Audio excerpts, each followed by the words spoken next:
বিজেপির 18টা আসন ছিল। অহংকারের কারণে, বাংলার মানুষকে বঞ্চিত করার কারণে, লাঞ্ছিত করার কারণে, নিপীড়িত, অত্যাচারিত, শোষিত করার কারণে 18 থেকে তারা 12-এ নেমে এসছে। তারপরেও তাদের শিক্ষা হয়নি। এখনো পর্যন্ত গরিব মানুষের টাকা বন্ধ।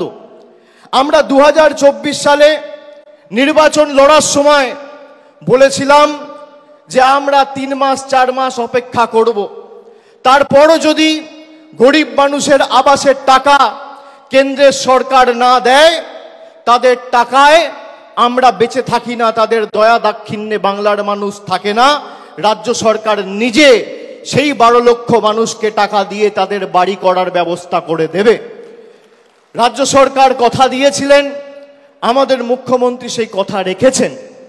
31শে ডিসেম্বর 2024-এর আগে 12 লক্ষ মানুষকে বাড়ির প্রথম কিস্তির টাকা সরাসরি ডাইরেক্ট ব্যাংক ট্রান্সফার করে তাদের অ্যাকাউন্টে পৌঁছে দিয়েছেন।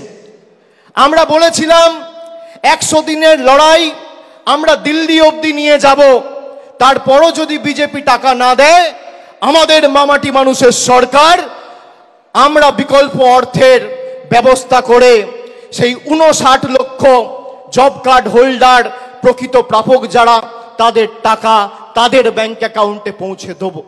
নির্বাচন ঘোষণা হওয়ার আগে কলকাতার রেড রোড থেকে মমতা বন্দ্যোপাধ্যায় ঘোষণা করেছিলেন যে আমরা এদের দয়া দাক্ষিণ্যে বেঁচে নেই। অনেক লড়াই করেছি, আন্দোলন করেছি, এদেরকে রাজনৈতিকভাবে হারিয়েছি, আর এদের কাছে আমরা মাথা নত বা বশ্যতা স্বীকার করব না। আমাদের মামাটি মানুষ সরকার এই 59 লক্ষ প্রকৃত প্রাপককে 100 দিনের টাকা তাদের ব্যাংক অ্যাকাউন্টে পৌঁছে দেবে।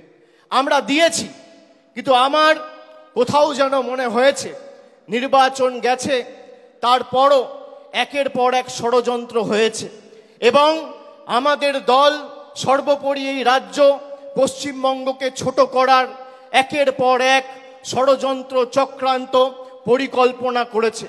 যত পরিকল্পনা হয়েছে তত এরা মুখ থুবড়ে পড়েছে।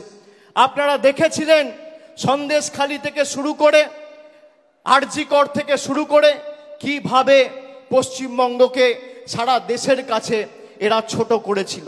এদের গায়ে জ্বালা কি যে বাংলার মানুষকে এরা ভুল বোঝাতে পারেনি। এরা বাংলাকে গুজরাট, উত্তরপ্রদেশ, মধ্যপ্রদেশ করতে পারেনি। যতদিন আমরা আছি, তৃণমূল কংগ্রেসের লক্ষ লক্ষ কোটি কোটি কর্মী সমর্থকরা আছে, আমরা বুকের রক্ত দিয়ে বাংলাকে আগলে রাখবো।